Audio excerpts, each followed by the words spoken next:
I am so spaced still from the weekend. I had the most amazing experience. And I think she said it, well, not I think, I know that she said it will take 21 days for this integration.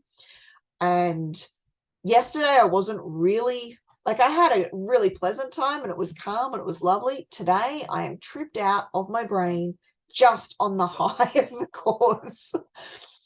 And I'm so spacey, which is like really delightful for me and probably really frustrating for any of you watching the recording. So I apologize for that.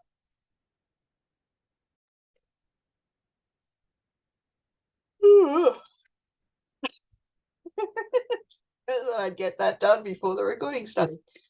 We'll edit that out. Or maybe I won't. All right, so I am recording a little bit late this morning, so there may be background noise from my kids. I am here doing Monday morning musing, which in time I will move to Sunday afternoon self-reflection. However, I've just been doing a level 1 training in Reiki, which has been amazing.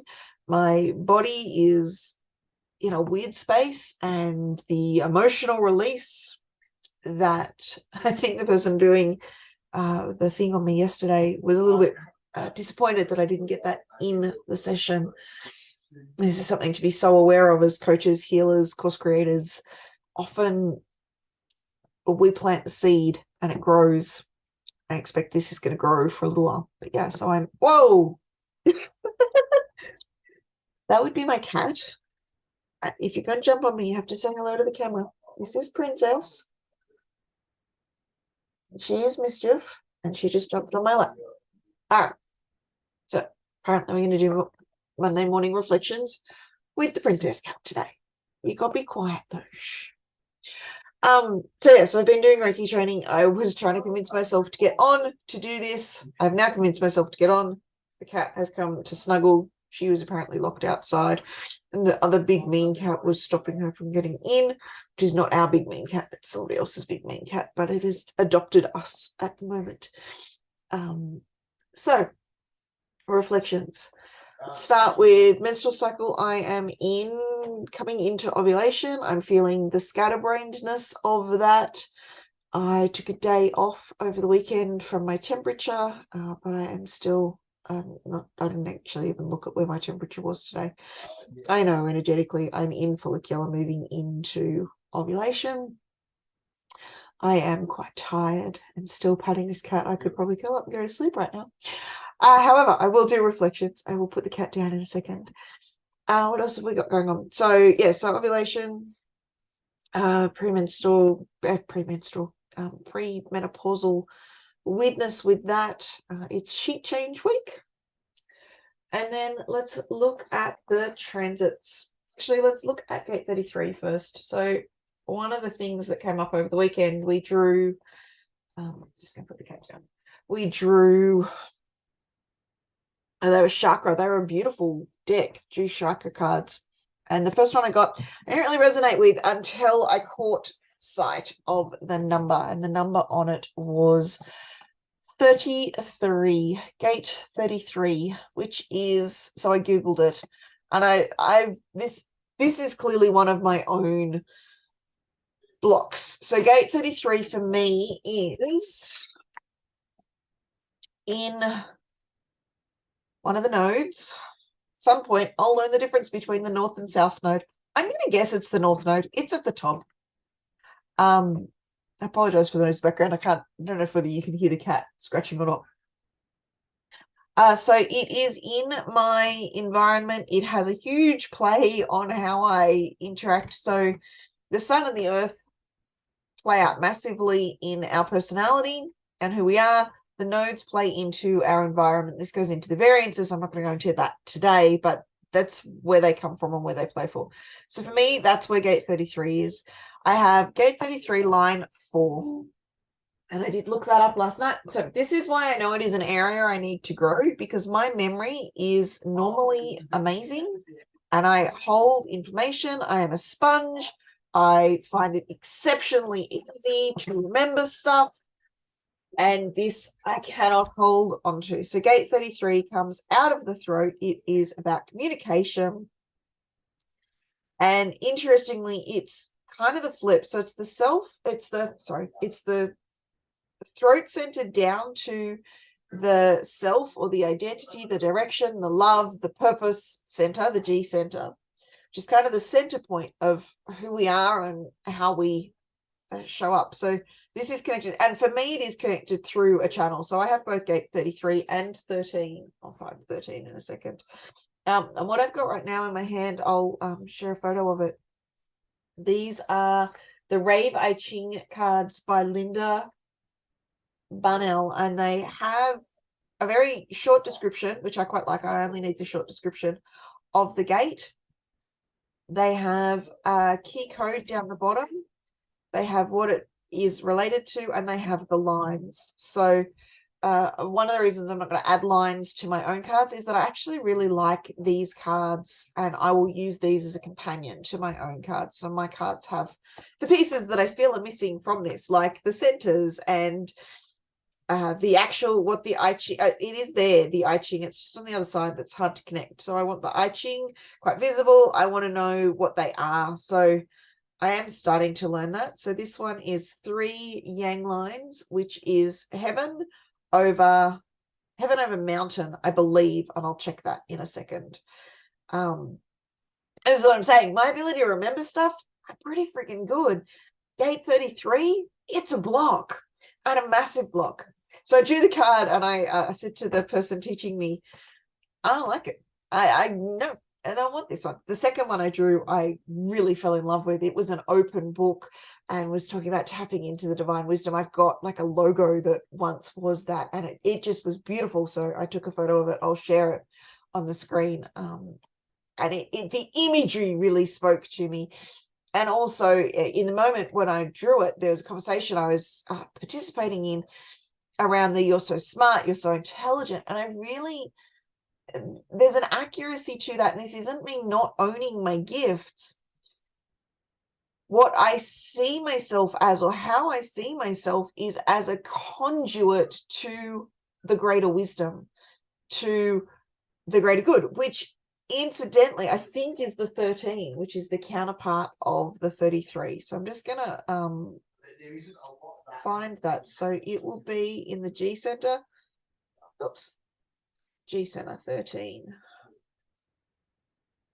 So these cards are sorted by centers in little bands. I must stick on my other ones before I go away next weekend. So 13 is the listener. Now, to me, it's not the listener as in listening to other people, because I hate listening to other people's stories. For me, this is the listener in that I listen to out there. And again, the 13, so this is in the opposite node in the unconscious. So I've got 33 in, I'm going to go with the north node in my conscious personality side. And then I've got 13 in the unconscious south node, which is an interesting combination. I am fascinated by how my channels connect like that. So, and this won't be the same for everyone. In fact, I think it's not the same for most people. And so there's no right or wrong with this. And if you don't have this, it doesn't mean anything other than the meaning that you want to give it. It just, for me, it's an interesting perspective. So my channels are 3254. 3254 are my unconscious and conscious sun. 32 plays out somewhere else as well. It is my unconscious Pluto and my conscious Pluto. So 32 is quite a strong gate for me. Like it appears, and I say strong is the meaning I've given it. More factually, it appears numerous times in my chart. To me, that makes it strong. To you, that can make it whatever you want to make it mean. Then I've got 5342, which is also a direct channel. And then I've got 3313. So 33 is in the north node in the personality, assuming I've got the north right. And then 13 is in the south node in the design, in the unconscious. So I've got conscious connecting with unconscious across the board. What's my other channel? 1034. Let's look at where they're positioned, just out of curiosity. So I've got 10 in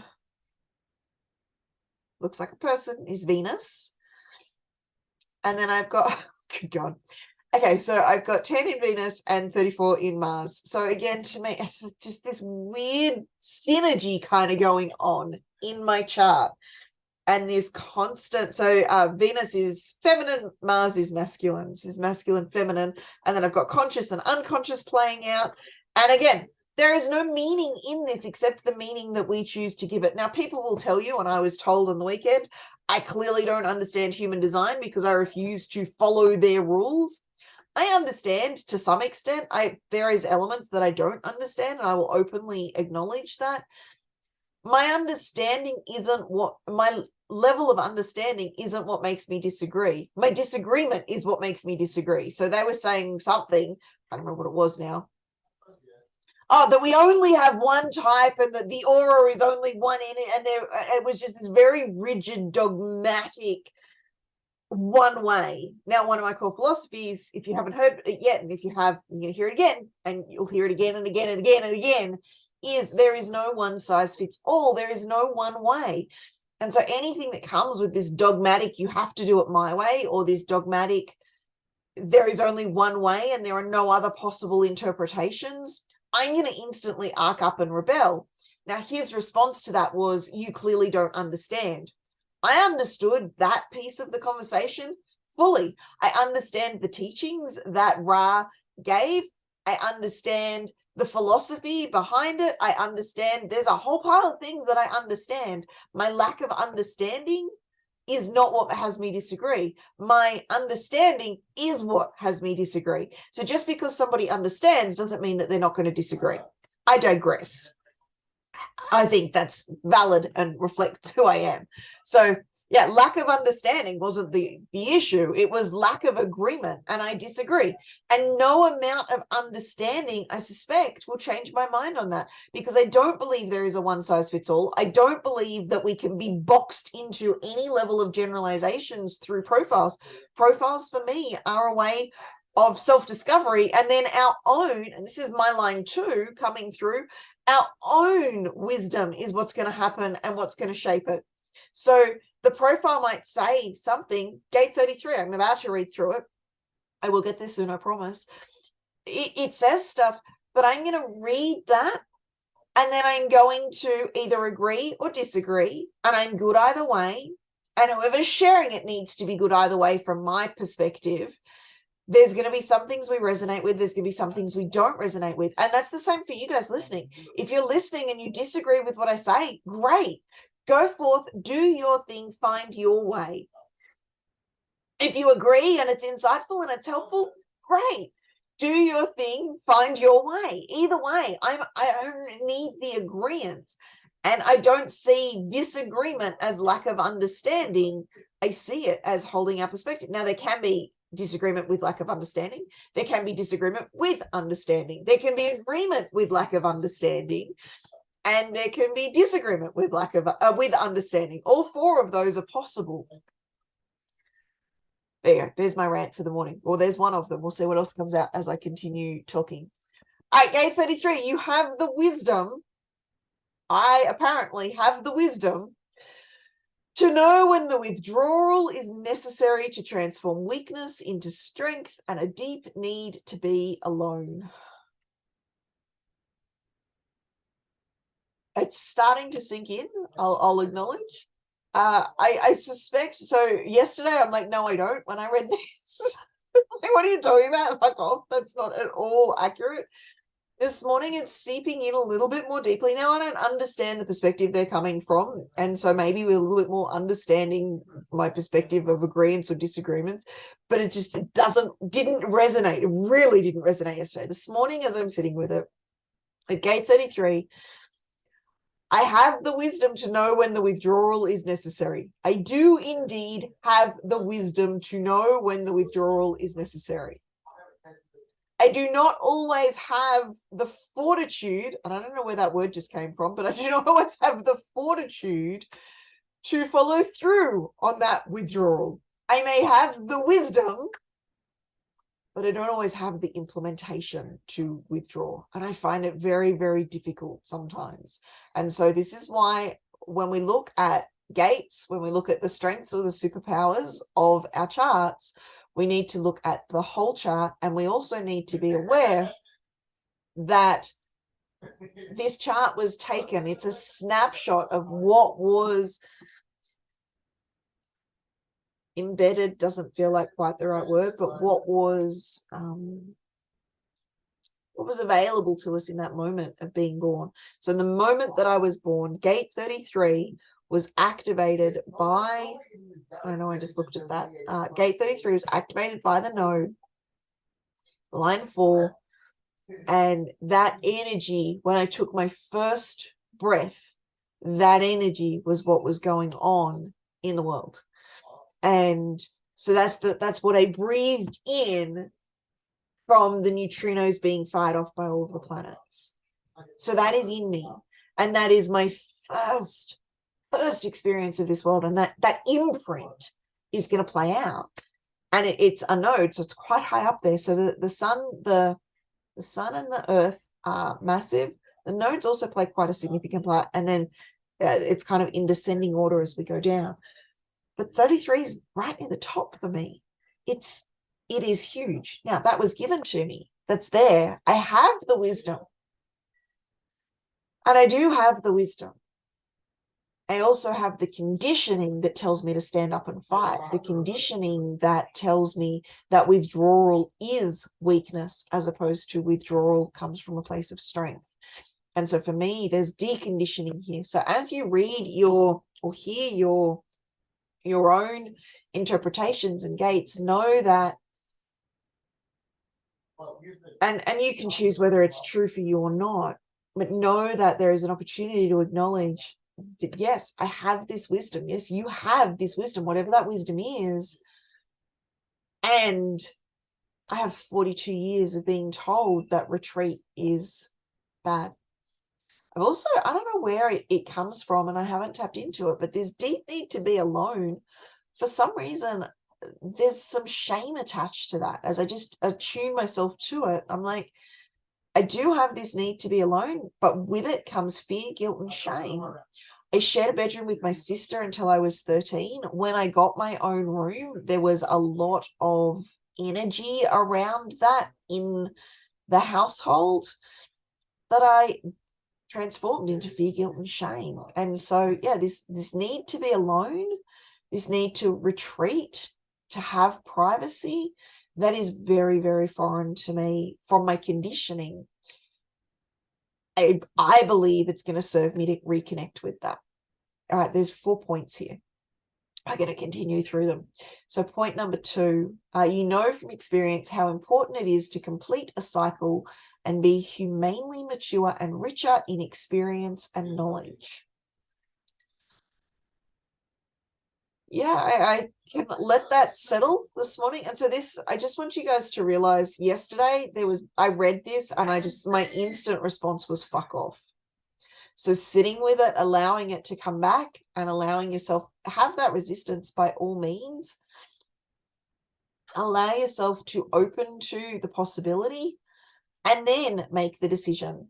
So making a decision from that instant fuck off, which was pure conditioning, pure, like that wasn't, it was a fear-based, I can't handle this right now. Allowing ourselves to come into this openness, and then trying it on, and then accepting or rejecting it.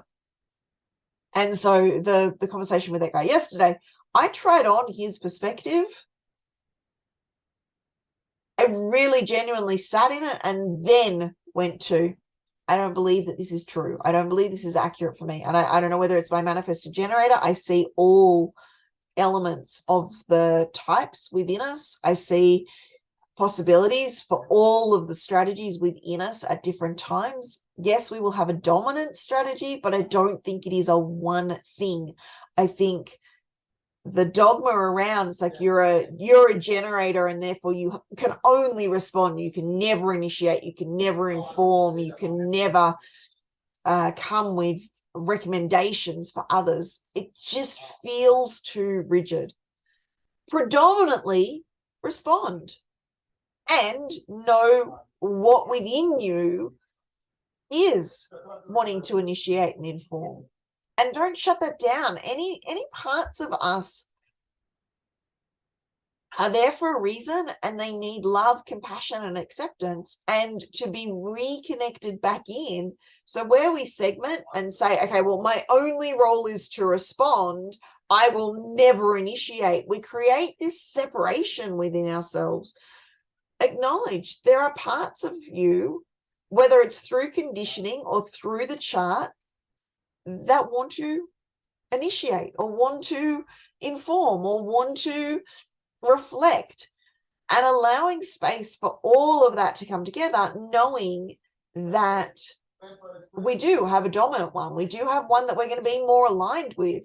I ignored my respond over the weekend. I saw it.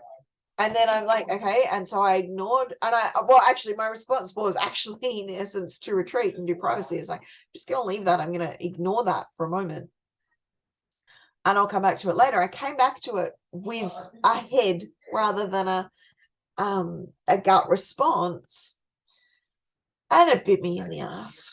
And so allowing ourselves to trust when it's there, and then there's other times where it's going to be something else that kicks in. And again, it could be the manifestor generator. So I have respond and I have initiate. I also believe I have times where I just want to reflect.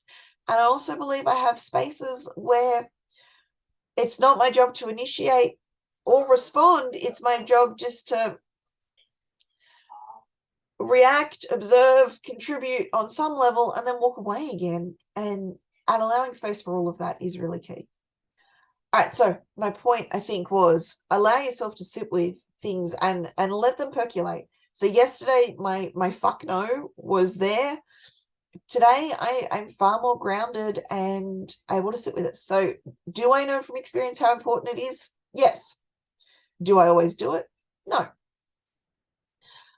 Be humanely mature. I don't even know what that means. Intuitively, I'm like, yes, I want to accept that. I don't know whether I can fully, though.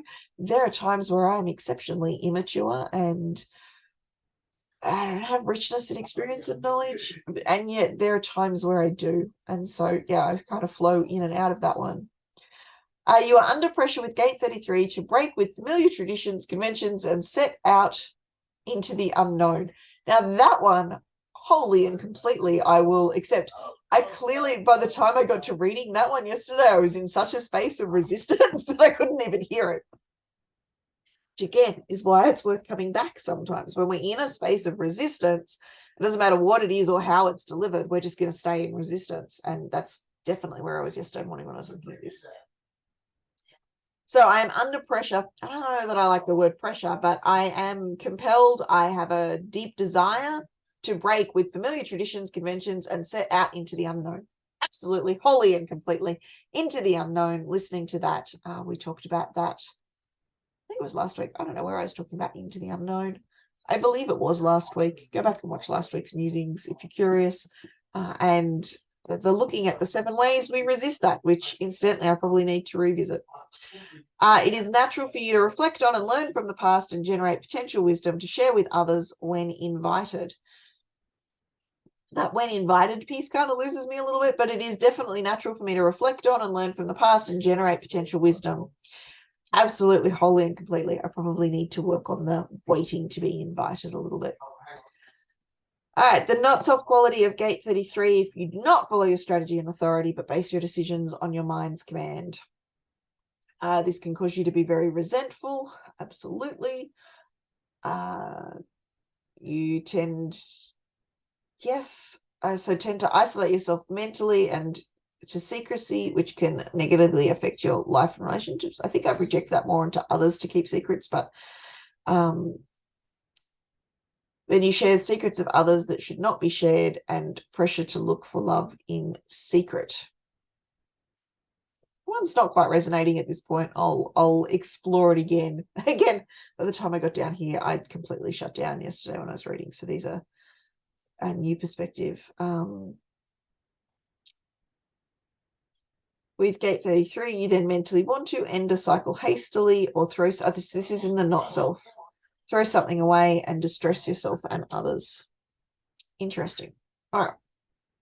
So Gate 33, I'm going back to the cards now. active withdrawal, and the transformation of a weak position into a strength. Wisdom and experience is shared through the voice of remembrance, which is why my memory and my spongeness is so awesome. Yeah. For me, I'm pretty sure it was line 4. See, now I'm starting to remember it. It's starting to sink in.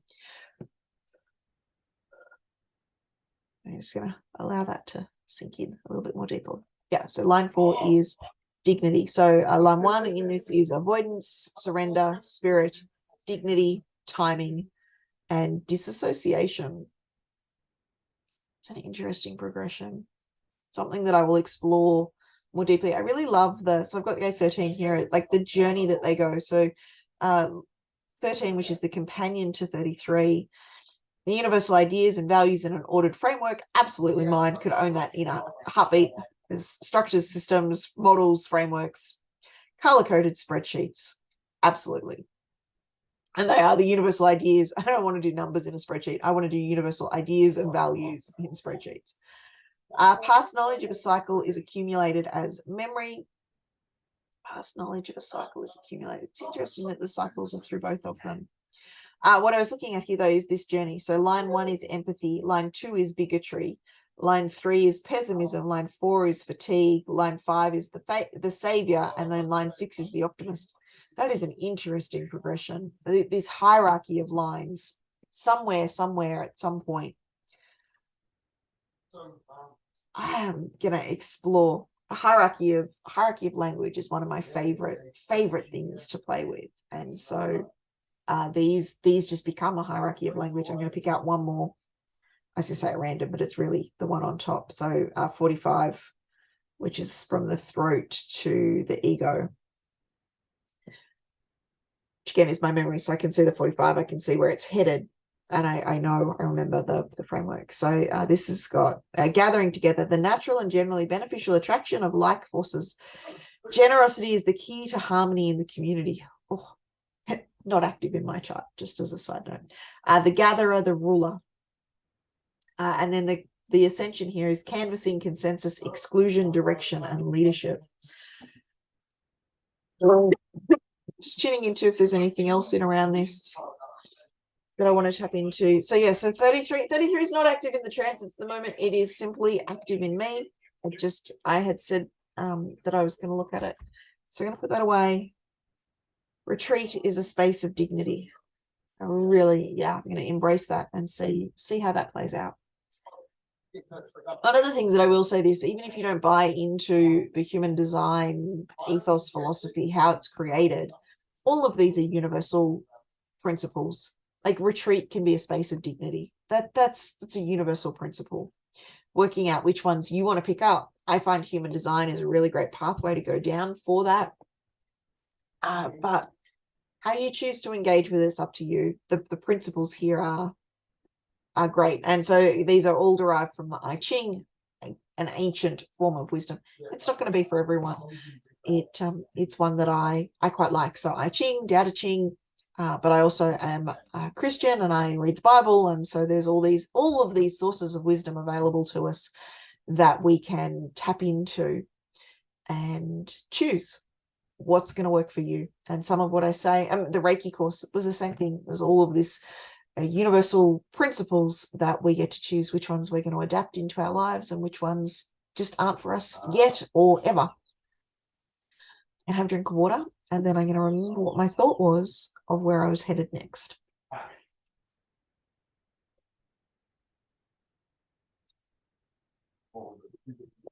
I remember. I love when I plant seeds like that in my head. Like I'm just going to tell myself that's what I'm going to remember. All right, so next is the weekly forecast. So this week coming up, so this is Sunday through Saturday in Sydney, which is like Saturday through Friday. Saturday through Saturday. I don't know. The time zones are going to break me this morning. I post these when they start in my time zone, which will then ripple to being the right time zone for you in Facebook world, because they're all happening. It's not that like I'm in Australia and the planet reaches this earlier. the world is what's being related to the planets. And so on the Human Design Create a Life You Love page, these are posted at the beginning of the week when they start, and the full is there, and then each transit that comes in to when it comes into life 24 hours prior to the transit coming, the universal channels coming to life through the transits, they're posted on that page. So it doesn't matter where in the world you are, they'll be posted 24 hours in advance of the transit to allow you to read about it and then experiment with it, explore it, play with it, and notice what comes up for you, what doesn't. So this week we've got the universal channels that are coming into force is the 3536 transitoriness. Now that was already there. It will be with us for a little while. Just pulling out my chart to be able to tell you what that is. So transitoriness 3536 is with us a week. I talked about that quite extensively last week. Then we've got recognition 3041 coming into play. So I think at this time of the recording, it is in, no, not quite yet. So it comes into play sometime tonight. And I'll pull that up in a second. And then that's it for the universal ones. So let's explore 3041. So I did a post on that the other day. Let me just find that so that I can cheat and read from it, because I did do some reflection on Saturday morning, and then the recordings and the navigating around the Reiki training on the weekend. Getting up, getting dressed is unfamiliar to me on that consistent basis. So I get up and I get dressed and I take the kids to school, and then I come home and I do my own things. So 24 hours from the time of this post, we have Mercury entering gate 41. And we have, oh, interesting, we're going to get a double down of 30, maybe not. 3041. What is in Saturn? Saturn, there it is. Sorry, my apologies. I'm looking at this chart and my eyes are blurry for some reason. So we've got Saturn is in 30 already. 30.3, it's been there for a while. It moves into 30.4, not 34, to be clear, on Tuesday. And the sun, this is what was confusing me, the sun is also moving into 30. So tonight, the sun moves into 30. However, this morning, right now, already, what are we looking at? 41. So 41 is Mercury. Mercury moves into at 8:59. So not quite yet. So it's 7:37 a.m. here at the time of this recording in Australian Eastern Standard Time on a Monday morning. I'm in the future for those of you in the US. Though if you're watching this further down the track, I'm in the past. And right now I'm here in the present, just to be a bit of a right, so Mercury moves into 41 at 8:59 a.m. Australian Eastern Standard Time, Monday the 13th of February, 24 hours after that post. So it was posted 22 hours ago. In an hour and a half, it will move into, I can't do the maths. Soon, it will move into 41. With Saturn already in gate 30, this activates the 3041 transit. Now, tomorrow, the sun is also in 30. So 30 is going to have quite a significant impact on us. And then it's going to couple with the 41 of Mercury. So Saturn is a little bit lower down. So again, this is an ascension of like how much impact it has on us. So the sun, the earth, big impact. The nodes, reasonable impact. The moon, reasonable impact, but short-lived. So it's kind of like an intense energy, but a short burst because it moves through 2 or 3 gates a day. Then you got Mercury, Venus, Mars, and then the lower down ones. So we've got 41 in Mercury. We've got 30 in both Saturn and the sun. So this is playing out. This channel is called Recognition and comes with a theme of focused energy. It connects the root to the solar plexus as part of the collective sensing circuit. I'll dive back into that a bit more in a second. Gate 30 is fire over fire, containing lots of passion driven by our emotions.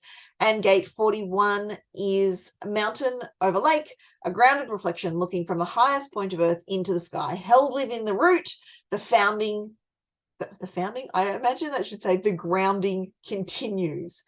It can also come with a sense of pleasure, but what I'm trying to say is pressure, though the Freudian slips are always interesting.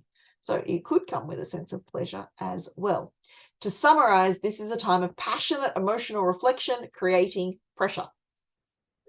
So that joining of it's right in front of me. I'm reading the blurb and I'm like, I really need to open the image. It is literally right in front of me. I am so spaced still from the weekend. I had the most amazing experience. And I think she said it, well, not I think, I know that she said it will take 21 days for this integration. And yesterday I wasn't really, like, I had a really pleasant time and it was calm and it was lovely. Today I am tripped out of my brain just on the high of the course. And I am so spacey, which is like really delightful for me and probably really frustrating for any of you watching the recording. So I apologize for that. All right, 30, 41. The image is in front of me. We can speak to that, Amy. We've got this. All right, focus, ironically, focused energy. Maybe I should have, there was a piece of me, I'm like, I'm going to record this when I get home from taking the kids to school. I possibly should have listened to that part of myself. But you've now got the ditzy Amy instead. So 30, 41, solar plexus. Solar plexus is emotions. Solar plexus is passions. Solar plexus is, the word coming up is erratic. I don't know where that's coming from. It's inconsistent because emotions are fleeting. And then the root is quite grounded, quite earth. So this is the collection, the connection between our emotions and our root. The root is a pressure center, hence the bringing the pressure, hence the passionate emotional reflection. So when I reflected on this the other day, we weren't in this energy. It'll be interesting for me to see what comes through in this energy. We're still not in the energy. So I'm currently hypothesizing rather than being able to attune to the energy. And so I'll come back to it. We've got, you can see there, the clinging fire over fire and mountain over lake. So fire is passion. Lake is reflection. Mountain, I can't recall. Let me see if I can recall that. Mountain is that peak of earth energy.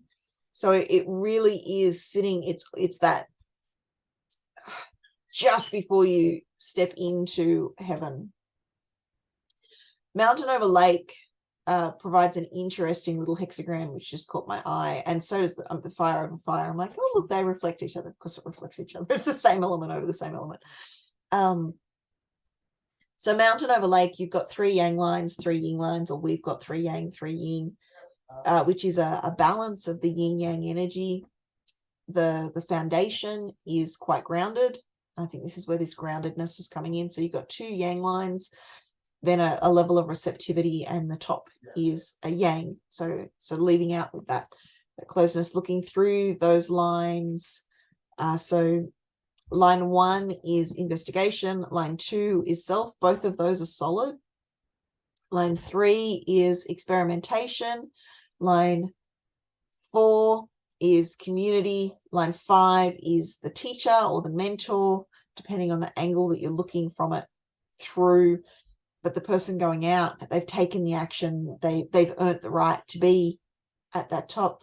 And then line 6 is either stepping into the role model, which is an unconscious level of demonstrating who to be rather than telling people. So line 5 is a little bit more about telling people, sharing the wisdom consciously. Line 6 is an unconscious level. And it can go one of 2 ways. It can be that we've really reached that pinnacle, everything underneath has worked quite well, or it can be the moment where we've gone too far and everything underneath collapses. All right, so just come back from a sneezing fit. I should pause that and get rid of it. That's why there's that jar there. Yeah, so there's solid foundation, solid, like a solid cap on this in terms of the root, and a fluidity in the middle, and then the fire of a fire. You've kind of got that same ebb and flow of yin and yang flowing through. It clearly different sequentially, but it's there. So more yang than yin, which is why the emotional expression is passion rather than something a little bit softer. So that passion is quite intense. The fire, the warmth, the potential of being burnt is what comes to mind. I'm just looking at that comparison of lines. So in both of them, you've got the fifth line, the teacher, the mentor, the sharer, the imparter of wisdom, the guide is in that yin, like that feminine, open space. And so this is that time of reflection and maybe listening to mentors, maybe being that mentor. It could go either way, and the groundedness of the rest of it in there. Time to see which emotions are coming into our awareness from the world around us, from the collective consciousness. And so being aware of the humanity as a whole and what's coming through in that space. Also, I feel like the collective is actually like the what's around us triggering us, how are we interacting with the environment. So the different circuits, we've got tribal, individual, collective, and integration. This one sits in the collective. So tribal is very much that self-protection level. Collective, individual is very much about ourselves, and then collective, I believe, is actually somewhat extroverted in nature. It's the more we're looking to the world around us rather than the world within us. And I think introverted, extroverted may be a frame that I move that to. So there's the tribal, which is almost unconscious, instinctual, what's embedded in us. And then we've got our individual. What do we want? What's going on for us as individuals? Individual, like, but to me, it's that introverted. And by introverted, I don't mean behaviors. I mean the inward focus is the language I'm wanting. So inward focus versus outward focus. And so I'm wondering, and I haven't done enough research in this space yet to back it up, but just intuitively, individual is an inward focus. How does this impact me? What's this about for me? And then collective is an outward focus of how does this impact others, and then potentially coming back to that collective of ourselves. But it's more that outward focus versus inward focus. And so tribal is no conscious focus. Individual is self-focus. Collective is greater good, outward focus.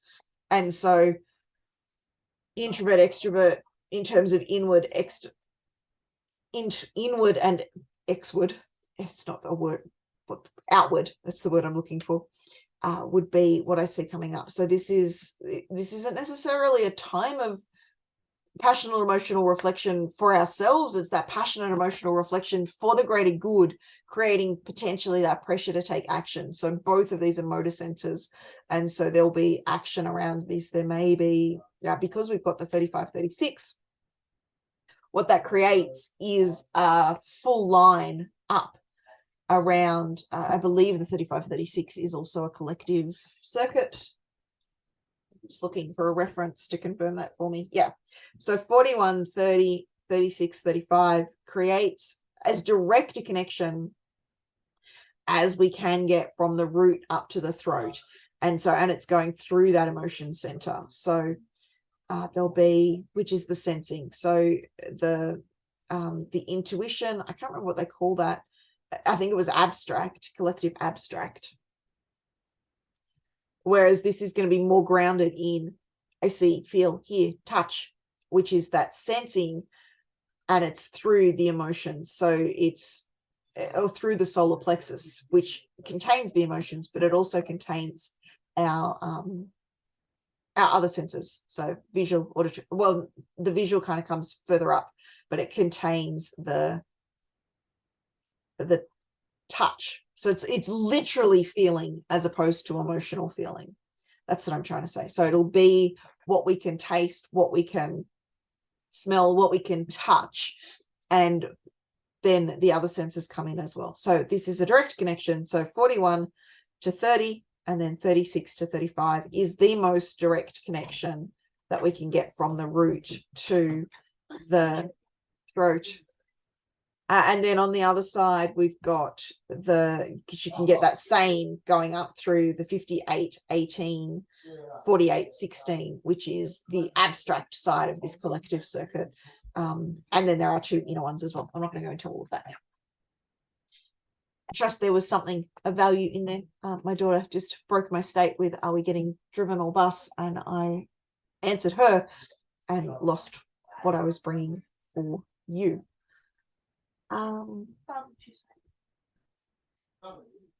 So all of that clutter with my kids. One of the questions was, I will come back and I will do it for her later. One of my clients asked about the 214. So that was active for her. It's also active for me currently. I do believe I did a video on that. I will have a look and see if I can find that video. Otherwise, I will create a new one. I trust that you get value from this. If you want to, so clearly what I'm doing with this is I am speaking universally and more individually.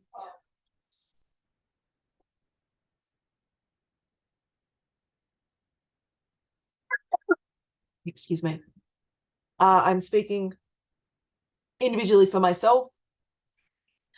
I understand that not everyone can take what I'm sharing and cross-contextualize it to themselves, or potentially I'm not speaking to something that you want me to speak about to you. By all means, put those questions down below and I may bring them in as a question here, as an answer here. I respond really well to questions.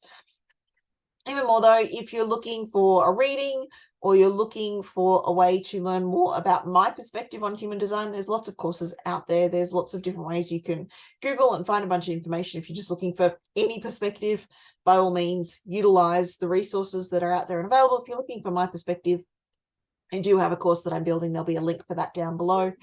And if you have any questions, please pop them in the comments down below. If you got any great aha moments, I love when they're shared.